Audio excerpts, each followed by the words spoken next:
Let's roll, baby. Welcome to the local angle here on FanDuel TV as we welcome the meeting of the minds here as we get ready for the Yankees and the Red Sox, the first installment at Yankee Stadium Friday, Saturday, Sunday. I'm John Jastremski, the host of New York, New York. We welcome in Brian Barrett, the outstanding host of Off the Pike. Mr. Barrett, do you remember when we were growing up that Yankees, Red Sox, it didn't matter if it was April, July, September, or especially October, you stopped everything that you were doing. It was must-watch TV.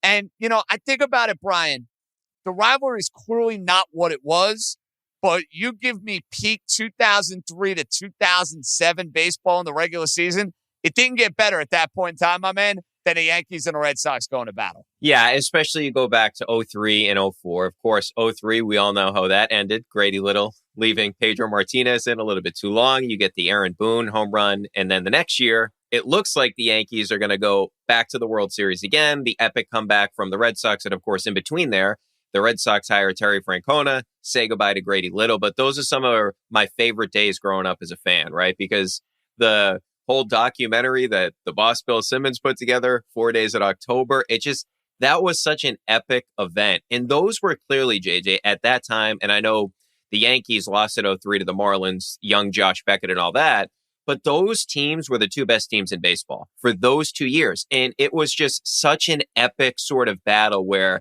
the Red Sox are going to get A-Rod. Then they didn't get A-Rod. A-Rod goes to the Yankees. Manny Ramirez was going to be traded. The Red Sox bring in Curt Schilling, the bloody sock. It was just the Red Sox are trying to get to where the Yankees were. And they finally got over the hump. But the back and forth, the brawls, A-Rod slapping the glove, it was just epic. And I'm with you, man. It was awesome back in the day. It doesn't have the same luster. I was hoping after the 18 playoff situation where Aaron Boone went by the Red Sox clubhouse and he had New York playing, I thought that was going to be the start of a rivalry between those two teams. Again, obviously they're rivals, but then it sort of went more so the Yankees and the Astros than it did the Red Sox and the Yankees, right? It's a great point. And, 2018, the Red Sox beat the Yankees in 4 games. And you're thinking, okay, Aaron Judge, New York, the Red Sox coming into Yankee Stadium, smoking them in game 3, then winning in game 4 on that Eduardo Nunez play. And you're like, okay, these are two teams that are going to be really good for a long period of time within the American League. And it kind of seems like, Barrett, when the Yankees are good, the Red Sox are awful. And when the Yankees are okay, then, all right, you get the year where the Red Sox in 2021 find their way to the American League Championship Series. It is weird thinking about the fact that the Red Sox have 2 postseason victories over the Yankees.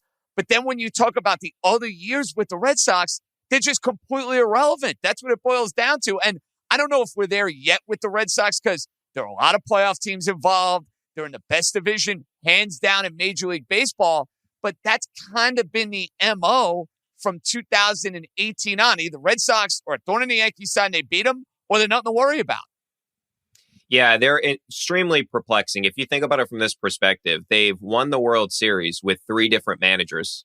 They've won the World Series with 3 different front office members, if you will, in terms of guys running the organization, Theo and Ben Sherrington and Dave Dombrowski, right? So they keep switching things up when it comes to that. There's never consistency with this team. I get it's great that they have these highs where they've won 4 World Series since the turn of the century, but the consistency is never there. And the ownership group reacts very quickly to when things go wrong. And that's sort of been where these Yankees and the Red Sox haven't really aligned, where it was, 04 to 2018. And then we got the epic wild card game in 2021, which was incredibly entertaining and all that. But there hasn't been enough consistency with it.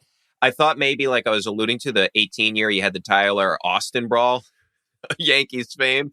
But overall, it doesn't have the same luster. And from a Red Sox angle in all this, it does feel like they need to take 2 or 3, or they're pretty close to done. They just dropped 2 of 3 to Cleveland. This Red Sox team is reeling. We don't know what's going to happen with Chris Sale. My imagination would be that he's out for a significant amount of time. I wouldn't be shocked if he's done for the season. Who needs another test after he had an MRI and a CAT scan? You don't know what's wrong with the guy yet. Clearly, they don't think it's a good thing with Chris Sale. And JJ, the problem is this. They're depending on a healthy Chris Sale. They went into a season depending on a healthy Chris Sale. And if they don't have that guy, they're in major trouble. I'm curious to get a sense because I watched the Yankees and the Dodgers last weekend at Chavez Ravine, and your old pal JD Martinez is mashing. And he looked like a guy in the second half of last year, Brian, who looked totally cooked, totally done. Didn't think he had much left. I thought the Dodgers grossly overpaid for him.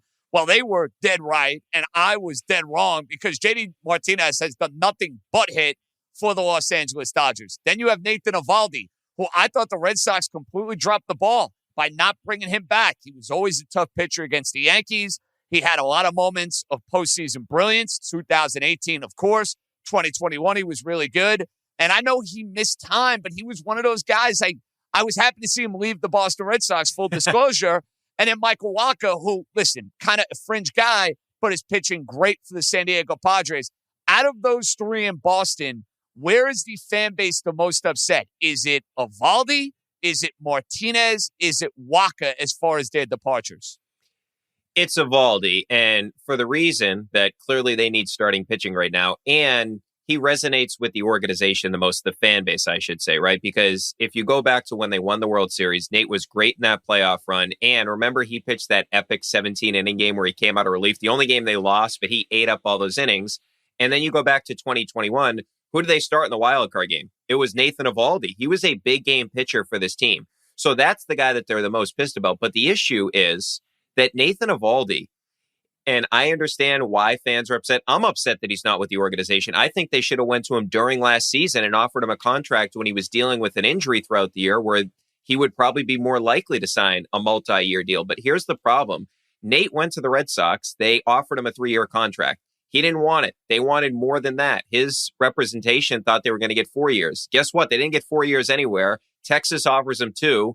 And at that particular point in time, he's still interested in the Red Sox. But the Red Sox are like, well, we're not going to give you a 4-year contract. He takes 2 with the Texas Rangers. So in that sense, I defend the Red Sox a little bit. But I come back to the original point. It's the same thing that happens over and over with this organization. They're too late. They should have never paid Bogarts what he got with San Diego, but that deal could have been done 2 years ago. Rafael Devers is making over $300 million. You should have approached him way before you did because you could have got a team-friendly deal done. But to answer your original question, it would definitely be Nate because this team is one of the worst rotations in Major League Baseball, 26. Nate is probably going to win the Cy Young. He's on pace to win the Cy Young in the American League right now. He's third in baseball in pitching WAR, and you could have had that guy with your team. So do the Red Sox fans look at this team, Brian, and believe they can be in legitimate contention? Obviously, these next 2 weekends are gigantic for them. I think these games are bigger for the Red Sox, quite frankly, than they are the New York Yankees. There are 3 at Yankee Stadium this week. There are a bunch of games at Fenway Park next week. And with baseball, and the Philadelphia Phillies are the perfect example of this, you never feel like you're truly out of it. As long as you get in the playoffs, there's 6 teams that go. It kind of gives you that illusion that, hey, if you just get in, you could be a team capable of making noise.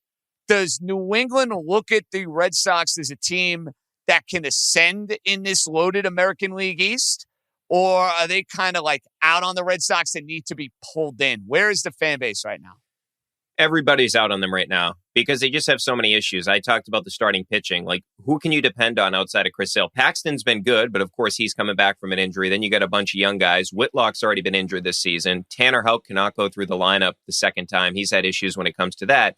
And then the biggest thing is they have issues defensively. They are legitimately one of the worst defensive teams in Major League Baseball. You look at defensive runs saved, they're 28th. You look at errors, they're 29th.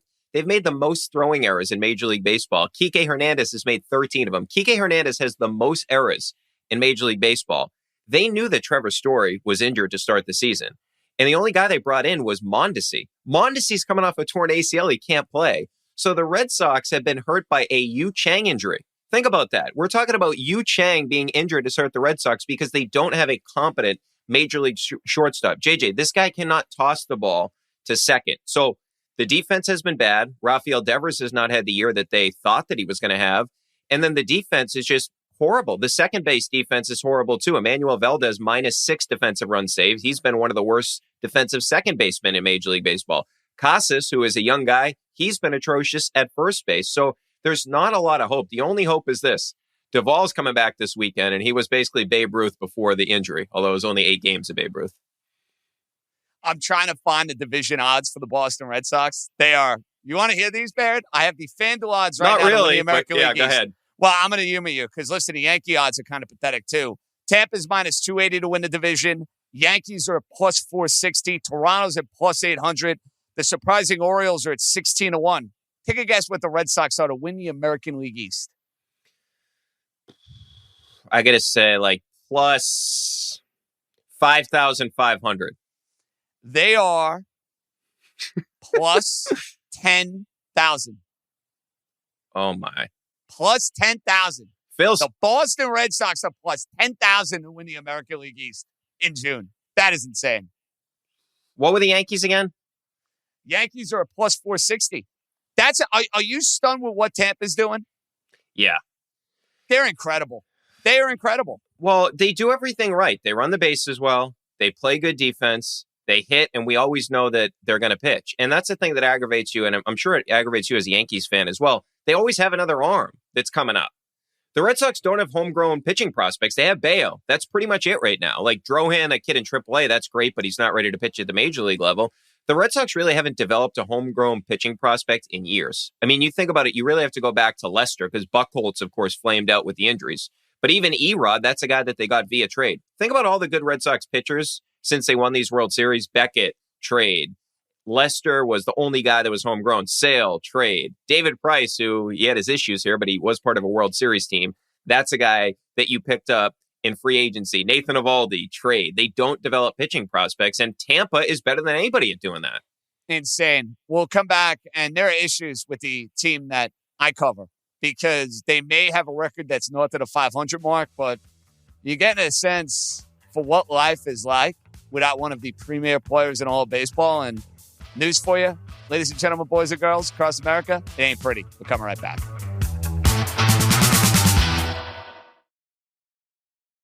This episode is brought to you by Anytime Fitness. We may talk a whole lot about sports, but when it comes to keeping fit ourselves, there's definitely room for improvement. I hit this point early July. I was just like, I am not in good enough shape.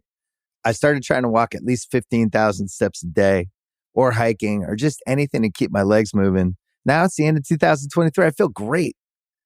I had a physical 3 weeks ago, and the guy was like, you're doing great. You're doing better than you were 3 years ago. I felt great. Whatever your goals are, progress is possible thanks to Anytime Fitness. Get a personalized plan and support from an expert coach anytime, anywhere. Visit anytimefitness.com to try Anytime Fitness for free. Start to train for your life. Terms, conditions, and restrictions apply. See website for details. This episode is brought to you by Read, Write, Own, Building the Next Era of the Internet, a new book from entrepreneur and startup investor Chris Dixon. If you're listening to this podcast, you know what it's like to be part of a community of fans. You value the people who play, perform, and create for everyone. Well, what if there are more ways to support them, more ways to be a fan? And what if you had even more ways to connect with the teams, artists, and other creators that you love? Even though creators make the internet valuable, how much value do they get for their work? Well, that's mostly up to a few big tech companies. Shouldn't creators get more from the platforms they make successful? More value, but also more say, more control, more ownership? Read, Write, Own explores an alternative future for the internet, one that reclaims control for creators, fans, listeners, and gamers, the people who not only use the internet, but make it useful. Read, Write, Own imagines an internet built by us for us. So order your copy of the book today or learn more at readwriteown.com.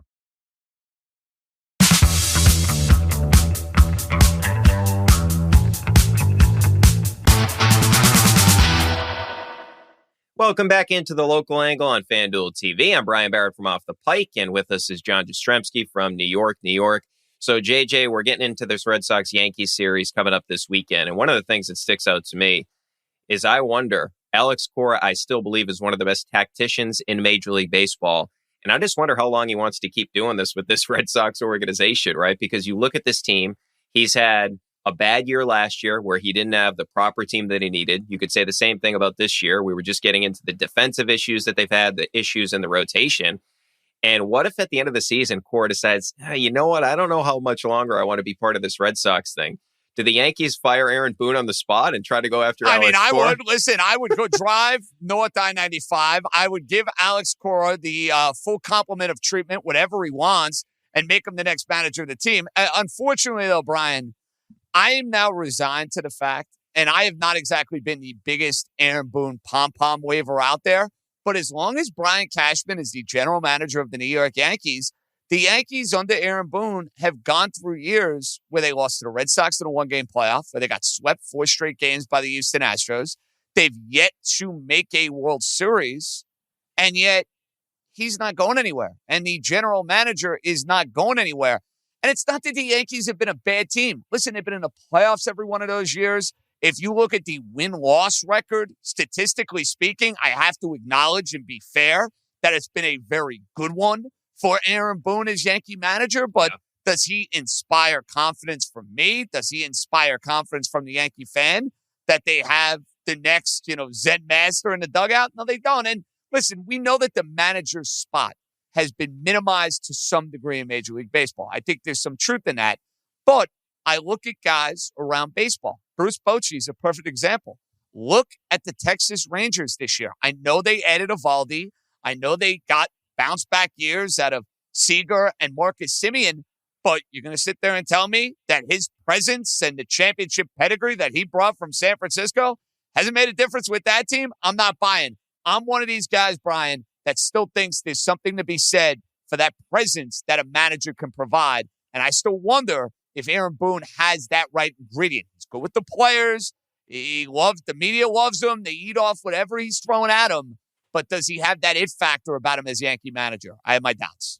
Well, it's an interesting concept, too, because it happens in baseball all the time. You just look at a team, for example, like the Red Sox, where Terry Francona was incredible for this team after Grady Little. Terry Francona is dealing with a clubhouse that they lose it when they have the epic collapse, 7-20 down the stretch, the chicken and beer year. They move on. Now, they hire the wrong guy, Bobby Valentine, but then Farrell works. Farrell is not working out. They hire Alex Cora. The next year, they win the World Series. So sometimes it just works that way. I mean, I see it in the NHL right now where Bruce Cassidy, who was the former Bruins coach, is now with Vegas. They're about to win the Stanley Cup. So Aaron Boone may be a good manager.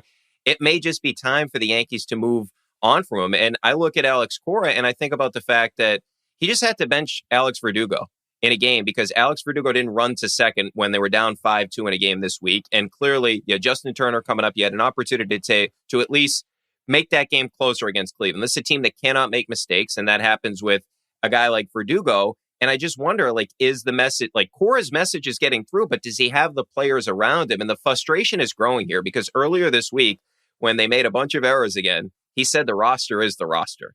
And if I'm Alex Cora, I don't know how much longer I can trust that Chaim Bloom's actually going to give the guys to me that work. Because the one year that they made it to the playoffs with Bloom, Cora's bringing starters out of the bullpen during the regular season. So if I'm Alex Cora, I'm thinking to myself, I don't know, if Chaim Bloom's still here, do I really want to work for this guy? I think there's a lot of truth in that. And having your horses is everything. We're seeing it with the Yankees right now. And you can be the biggest Aaron Boone hater on the planet, and you have to acknowledge that the Yankees have been one of the most decimated teams in all of baseball when you talk about injuries. Now, we can applaud Tampa Bay, and listen, Tampa Bay's organization is terrific. But let's think about this for a minute. The Yankees are missing Harrison Bader multiple stints on the IL. Yankee record when Harrison Bader plays is outstanding. There's a guy by the name of Aaron Judge who, outside of Shohei Ohtani, is the best player in Major League Baseball, does everything, plays high-level defense, gets on base, broke the home run record, was on pace to maybe break that record again before he found his way on the IL Saturday, crashing into the wall at Dodger Stadium. So you're without him. A guy by the name of Carlos Rodon, who was a big free agent pickup for the Yankees, who was supposed to be the guy, Brian, that was going to allow them to close the gap with the Houston Astros, was going to be the guy to really allow the Yankees to go and make their move. He hasn't thrown a pitch this year. Think about that for a minute. So, we spend a lot of time talking about the Yankee manager. And listen, I think he's far from perfect. But I also think you have to acknowledge with this team, a lot of things they expected to be givens going into the start of the year have been anything but. Judge, Stanton, Bader, Rodon, missing extended periods of time, problematic. Yeah, and you look at it too, that's the one thing where the Yankees get the benefit of the doubt, unlike the Red Sox. The Red Sox signed Corey Kluber to be a starter. And you know what? Corey Kluber has been able to pitch, but you know what? He's been really bad. Corey Kluber has completely fallen off a cliff to the point they took him out of the rotation. And in their game on Thursday night, he comes out of relief. He gives up 8 hits in 1 inning. In 1 inning, JJ, the guy we talked about earlier, Nathan Eovaldi, guess what? He's given up 5 hits in his last 2 outings. And Corey Kluber comes out of the bullpen and just gets completely annihilated, which brings me to the series coming up this weekend, because I really look at it, and it's a major series for the Red Sox as it is for the Yankees, but I give the Yankees the edge just because you look at it. I know Duvall is going to be coming back for the Red Sox, but Whitlock has had one good start this year, really. He has not been consistent whatsoever. His changeup was not great last time compared to the previous start, and he's going up against Cole, so obviously you favor the Yankees in that game. Then you look at the Houck situation. Tanner Houck, basically, if you look at his numbers on the season, second time through the order, 326 opponents are hitting against him. JJ, there's 4 guys in baseball hitting north of 326. So basically, if you hit against Tanner Houck the second time through the order, you're an MVP candidate. And then you go to the final game. Bayo is a game that you would feel confident about from a Red Sox perspective because he has been pretty good. This is one of the young pitching prospects that has been good. I know Schmidt's going for the Yankees, but I look at this and I'd say, the most likely outcome is the Red Sox lose 2 of the 3. And I think I would be more surprised if the Red Sox took 2 of 3 than if the Yankees swept the series. Interesting. See, I think the Red Sox are going to take 2 or 3 this weekend, Brian. Wow. I think there's going to be a sense of desperation out of the Red Sox. It's kind of put up or shut up time for the Boston Red Sox. They have had success in the past getting to Garrett Cole. And listen, Garrett Cole silenced a lot of the haters last year in the postseason. Season was on the line against the Cleveland Guardians. He is the main reason they got to the ALCS. He dominated in game 1. They're down 2-1. He went into the 8th inning of that game 4. So I have nothing but good things to say about the fierce competitor that Garrett Cole is. And listen, in a day and age in which a lot of starters, they're missing time. They're going 150 innings if you're lucky. Cole is a bulldog. He takes the ball every 5th day. Now, that said, he has struggled mightily in his career against Rafael Devers. And the last couple of starts, the long ball has been an issue for him. Not the case against the Los Angeles Dodgers. So I wouldn't be surprised if we get a high-scoring affair on Friday night. But I just, you see it with the Yankees and the Red Sox a lot. When you expect to see a certain outcome, you normally don't end up getting that certain outcome. So I think conventional wisdom, to your point, says, yeah, the Red Sox are probably going to go and lose 2 out of 3. The Yankees and their pitching are probably better set up for this particular series. But no Aaron Judge in the lineup for the Yankees. The Yankee lineup scuffling. They're not the same team without him. I think the Red Sox come to Yankee Stadium play well here. I think they take 2 or 3. I hope you're right. I don't think you're going to be right, but I certainly hope you're right. Now, here's what I'll say about the Red Sox lineup. So if you look at it, they took 2 games from the Padres, and then they lost the finale. This was the 21st of May. After that stretch, JJ, from that point on, now it's 9 home runs after the game on Thursday night, but they were dead last in baseball during that stretch, a 16-game sample size where that team hit 8 home runs. The Boston Red Sox hit 8 home runs. Rafael Devers did not have a home run during that stretch. Rafael Devers, they just paid him north of $300 million. And if you look at some of the expected numbers versus the actual numbers, he's been hurt significantly. He's the 15th worst and the 20th worst in terms of the gap between those. But at the same point, he hasn't been walking until this month. He swings at everything. And the other component to all this, he's hitting south of 250. His on-base percentage is south of 300. And this is the guy that was supposed to be carrying this Red Sox lineup. And I'm not saying the organization has buyer's remorse, but man, it's a lot of money for a guy that his value is hitting. His value is not in his defense. He's there to hit. Brian, you nailed it. He's there to hit. And when you give a big contract like that, there's something to be said for that pressure that sometimes an athlete has to deal with. And that's why I applaud Judge so much, because Judge in a walk year, everyone knew he was going to free agency, had the season of his life. And I know he goes down with this injury on Saturday, but for him, Brian, after getting all of that money and being in the pressure cooker that is New York City, to go and basically handle the expectations and dominate the way he has dominated, that kind of shows you in a nutshell why he's one of the special ones. You know, there are great players, right? Like, I think Rafael Devers is one of the most feared hitters in baseball. He's one of those guys that has killed the Yankees throughout his career. But when you can do everything on the baseball field and you can handle the heightened expectations. That's when you know you're dealing with a special one, my man. Yeah, so I hope that this weekend that at some point we see Rafael Devers get back on track, because I do feel like that is something that could sort of kickstart his year. And as you said, he has unbelievable numbers against Garrett Cole, so maybe that's part of it. I'm just not hopeful that it comes to that. But the biggest thing I'm looking for this weekend, can we just get some clean games defensively from this Red Sox team, JJ? Is that like they're not good enough to have these bad defensive games and have these issues with the rotation and they can't get anything right. There's not one. The only thing that's working for them, JJ, Yoshida. This guy is an unbelievable he's been pick. awesome. That's He's it. been awesome. That's the only thing Chaim Bloom did well this offseason. The rest of it, it's terrible. From a Yankee perspective, where's the offense coming from? And I can't believe I'm saying it. Josh Donaldson. Josh Donaldson, since he's come off the IL, has hit 3 home runs. That's how desperate the Yankees are without judging this lineup. I'm searching for Josh Donaldson and Jake Bowers and Willie Calhoun to hit for the New York Yankees. Not going to be your household name of Yankees in the everyday lineup this weekend. Just a little food for thought, America. All right, so the guy covering the Red Sox thinks the Red Sox dropped 2 of 3. The guy covering the Yankees thinks the Yankees dropped 2 of 3. So, JJ, great stuff, man. A lot more coming up on the local angle here on FanDuel TV. You'll hear from the guys from the Philly Special, and you'll hear from Jason Goff, of course, in Chicago.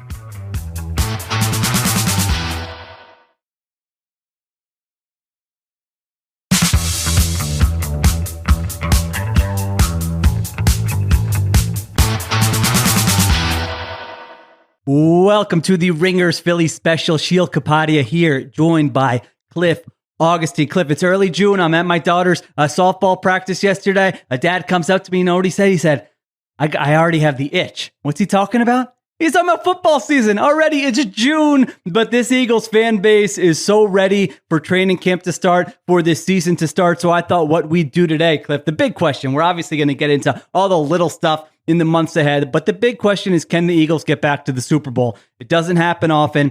I'm going to make the case today for why they will get back to the Super Bowl, and I'm going to make the case for why they won't get back to the Super Bowl. And you're going to tell me if I'm nuts, if I'm smart, if my points are stupid, if they're valid, all that stuff. How does that sound?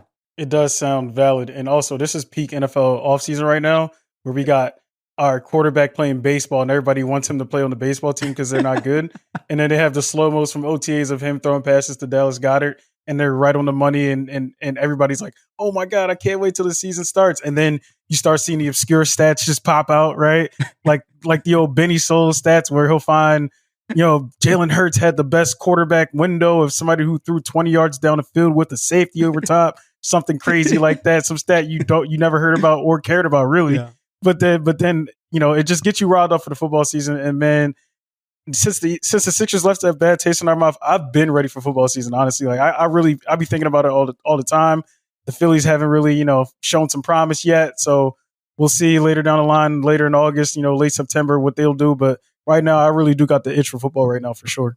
Here's why they're getting back to the Super Bowl, Cliff. Here's the case. Okay.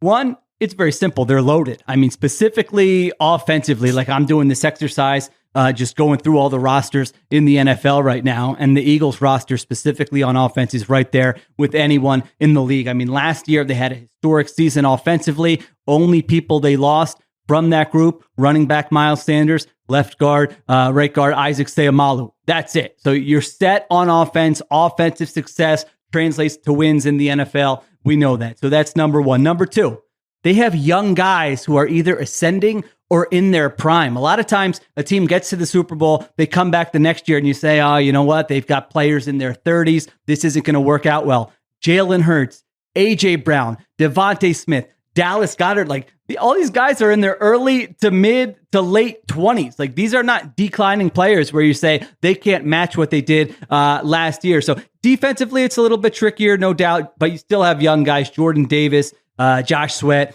Hassan Reddick. We'll see what Jalen Carter brings to the table. But I remember that season that went sideways with Carson Wentz in 2020. I looked at the roster and I go, they don't have any young talent on this team. And Howie Roseman has really corrected that and built up the roster. So that's number two. And then the last thing, Cliff, no one's caught up. You look around the continent, you look around the division, the Commanders, come on, we're not even going to spend 3 seconds talking about the Commanders. They're not going to be a threat. You're not worried about Sammy Howell or Brissett or nobody like that? No, the enemy going over there? No changes, nothing?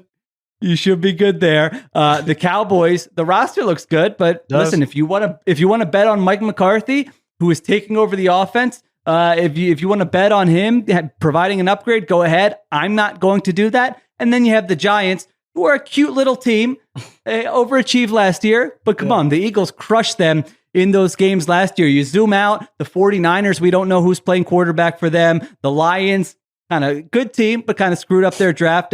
So it's a weak conference there. So those are my reasons. That's the case why the Eagles are going to buck the trend and they're going to get back to the Super Bowl. What do you think? Did I miss anything? Are those points valid? How do you see it? So also, real quick, in the last 10 seasons, there is a stat out there that says of the 10 Super Bowl losers between 2012 and 2021 seasons, 8 posted a winning record the following year, and 7 even got double-digit wins the next year. And the Patriots even won it all after they lost to us back in 2017.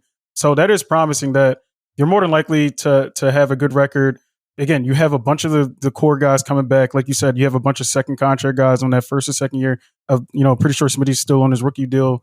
I mean, he'll obviously get the bag after either this season or next season, whenever that payday is ready to go. You retooled with DeAndre Swift. You got Rashad Penny in the backfield. I think that's an upgrade over Miles Sanders alone. And then you still got Boston Scott. It feels like Nakobe Dean is ready to step up and be in a leadership position at linebacker. Like all the ingredients are there. Brian Johnson being there last year, turning into the OC this year. That is a bit of a concern because, like Ben always preaches this, like Steichen was so good from 1 p.m. to 4 p.m. And I truly believe that. Like Steichen did call a great game each time with Hurts. So I'm hoping Brian Johnson could pick that up and kind of implement his ways and what he thinks. And him and Hurts already have a rapport anyway. He's a QB coach, and I think Brian Johnson worked at Oklahoma, correct, with him? Yeah, they have a history, like going back to Hurts' high school or college days for sure. Yeah, no doubt about Brian it. Johnson, former quarterback himself, I think he actually had the NCAA cover. So I'm not concerned about him as well. The defense, that's the biggest question, right? You have a bunch of new faces on defense. You lost 4 key guys. You lost Gardner Johnson, you lost Hargrave, and then you lost my guy TJ Edwards, who you guys used to kill all last year. But that was Solak. That was Solak more than me. Don't put me in the boat with him. Solak used to kill TJ, but TJ, great tackler. Gardner Johnson, like I said, he played every snap that he could possibly play when he wasn't hurt. Hargrave, you saw him get the bag from San Fran for a reason. Hargrave was a dog, probably the best D lineman on the Eagles last year by numbers. And that turnover on defense does, air some caution. But like you said, it feels like the rest of the NFC hasn't stepped up. All right, great segue. So here's the case, Cliff, why they're not getting back. We can call this the hater Sheil the hater segment or whatever you want to call. Here's the case why they're not getting back. You stated how you feel. Let me see if I can convince you or plant some seeds of doubt into your mind. Number one, you gave the stat about the last 10 years, which is true. Usually the Super Bowl loser comes back and they're pretty good, but we're talking about like the bar is high this year. Like you lose in the divisional round, no one's happy in Philadelphia. So if you look at the last 20 years, Cliff, only once has the Super Bowl loser got back to the Super Bowl the next year, just once out of 20. And that's the team you talked about, the New England Patriots, who ended up winning it. 40% of the Super Bowl losers missed out on the playoffs the following season. So there is a far greater chance that you don't even make the postseason compared to getting to the Super Bowl. So this is kind of a trap we fall into every offseason, and it's hard not to. You see a team that made the Super Bowl, you come back, you try to predict what's going to happen the next season, and you're like, oh yeah, they're going to be really good. And again, we just stated the case. There are reasons to believe that with the Eagles, but if we just look at history the last 20 years, that hasn't always been the case. So that's number one. I got 2 more for you. Number 2, they could get stung by some of the things you just mentioned, the luck stuff, the regression. Last year, all 22 starters played in the Super Bowl. They were all healthy. Like, we've been watching football all our lives. That never happens. Like, normally it's week 9 and you feel like your roster is decimated. Remember the year the Eagles won the Super Bowl? Like, it felt like half the team was in the infirmary. No doubt about it. You 100% do not really ever see that. Like, I would be shocked if the Eagles were to make a deep run and, 4 of the day 1 starters weren't hurt, Yeah, no, that's the more likely scenario than what happened last year. And we talked about the younger players, but they do have like some older players in key spots, right? They have Jason Kelsey, they have Lane Johnson, they have Darius Slay, they have Fletcher Cox, they have Brandon Graham. Like all those guys are in their 30s. So whether it's injury, whether it's declining play, the most likely scenario is some of those guys aren't going to be as good this year as they were last year. By the way, Eagles' easiest schedule in the NFL last year. That's not the case this year. We talked about that stretch in the middle of the season. That's going to be real tough. So that's another one. And the last one, before I get your opinion on this, you touched on this one, a lot of turnover on defense. I mean, they had 10 players last year who played at least 500 snaps. Half of them are gone. Javon Hargrave, Gardner Johnson, TJ Edwards, Marcus Epps, Kaiser White. 5 of the 10 players who were core players for this team last year are no longer on the roster. And it's not like they went out and replaced them. It's a lot of what you said earlier. They're leaning on these second-year players to step up and fill roles, but those guys are unknown. So maybe that happens, and those guys are great players, but that's far from a guarantee. So there you go. That's my pitch for why they're not getting back to the Super Bowl. Did I plant any seeds of doubt in your mind? Are you going to be texting your friends after this going, you know what? Like I was feeling good, but I'm not feeling as good right now. Or are you saying, get out of here? That's all nonsense. No, because I feel like with the turnover factor of it, especially on the defensive side, like you still have the big dogs over there, right? You still got the Fletcher Coxes of the world. You still got the Brandon Grahams of the world. You still got Slay, who seems like a big leader. He even tells guys like, hey, look, we're not about to be coworkers. We're about to be friends. Like, come hang out at my crib. Come kick it with us. Bradbury, all pro. Like Kelsey, all pro. Like, again, these dudes are up there in age. And yes, they're vulnerable to get hurt and they're vulnerable for whatever. But these guys are leaders and they're still playing at a high level. We could talk about Slay's production towards the end of the season, whether it fell off or not. You know, he did give up a couple big plays. I did see him get mossed by was that Isaiah Hodgins, I think it was, on the Giants. I think in that final game, he did get mossed. But I think just with the way that the NFC and no one else has really upped their roster on the NFC side, I think that plays in the Eagles' favor. But you're right, though. The numbers do say the Eagles probably won't return just on the simple fact of, like, you don't get the it's hard. Non-injury. It's number one, it's super hard. It's super hard, and you don't get that injury bug that most teams get, and you know, when they try to return and go back to a Super Bowl. Like when the Pats went back, think about the consistency of that. It's Tom Brady, it's Belichick, it's Gronk. You know, they added, you know, Gilmore, who pretty much helped them win that entire Super Bowl. Like it's things like that help teams go back, and I think the Eagles have done that. I think they've added a lot in order, you know, especially from we're looking at Jalen Carter. I'm talking about him. They're talking about him breaking the sled already in practice. Like I'm ready to see him.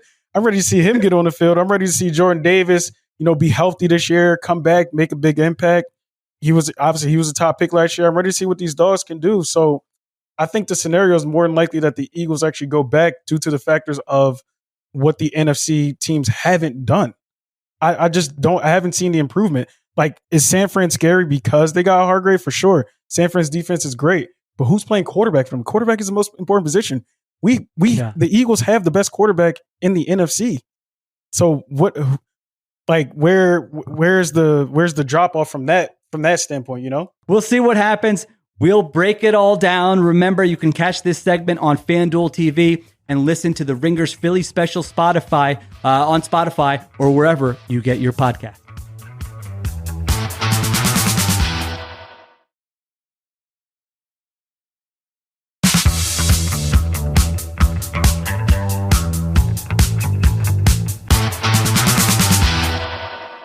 This is the local angle. By the way, shout out to our good people over at FanDuel TV. You know, you can catch the full go Sundays, Tuesdays, Thursdays on Spotify, wherever you get your pods, but most importantly on Spotify. Guys, it's happening. It is happening. You know, I'm not a spin the block guy.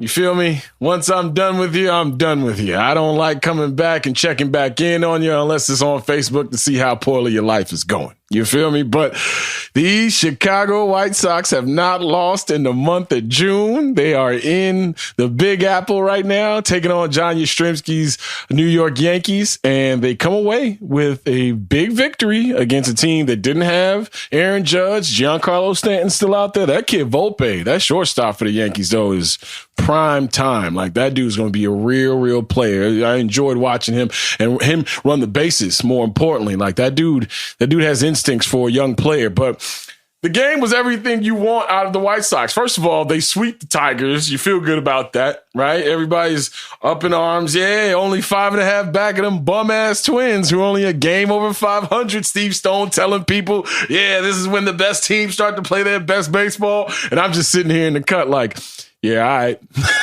I don't spin the block. You got to show me. You have to show me. And this Yankees-White Sox game did everything to confound and also enlighten me about what I need to do in terms of my summer plans. First of all, I want to shout out to Major League Baseball and the rule changes. Yankees games used to take 3.5, 4 hours on the regular. Okay, you watch a Red Sox Yankees game, you're gonna be there for at least 7, 8, 9, 10 hours, maybe, right? Don't throw a doubleheader in there. You there for 2 days. Okay, that's not happening anymore. I sat down, first pitch happened. Next thing you know, 2 hours and 20-something minutes later, we out of this piece. I don't know about y'all, and I know people are bitching right now about baseball. Like, oh, I want to spend time at the ballpark. They're rushing me out of my summer? No. Pack this bitch up. We got shit to do. You hear me? I got babies to put to bed at 8:30. Let's get it going. And what makes it better than Lucas Giolito coming out there and throwing 6 innings of no-hit baseball against the Yankees in Yankee Stadium? I know no Aaron Judge, but you still got Stanton in there. You still got that jerk Josh Donaldson out there. He went deep. All right. But this was the Lucas Giolito Sebi Savali game. And then all of a sudden, we'll get to what happened in the 7th inning, but Lucas Giolito, slider was sliding, all right? We all know now at this point, because he looked like Lucas Giolito from a few years ago, Cy Young candidate Lucas Giolito. But we all know it's a velocity thing with Lucas.